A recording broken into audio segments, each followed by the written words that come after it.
ఏంటి అంటే మనం ట్రీట్మెంట్ ఎక్కువ ఇవ్వకూడదు వాళ్ళకి. అది ప్యాచీ ఉంటుంది, అది కొద్దిగా సివియర్గా ఉంటుంది. ఆయిల్ డాండ్రఫ్ అనేది మొత్తం ప్యాచ్ ఉంటుంది అనమాట. అది డెర్మటాలజీ వాళ్ళ దగ్గర అయితే క్లియర్ అయిపోతుంది. ఆయిలీ డాండ్రఫ్ ఏమో మరి. ఓకే, అంటే ఇట్లా అంటే పొడి పొడిగా పడట్లేదా? అది డ్రై డాండ్రఫ్. ప్యాచీ లాగా ఉంటుంది, మొత్తం అతుక్కొని ఉంటుంది స్కిన్కి.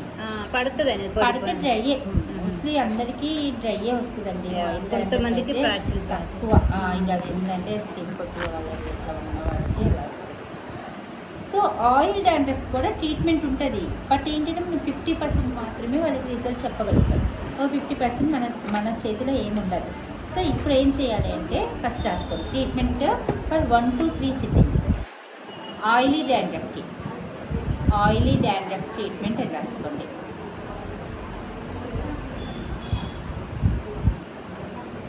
One to 3 sittings.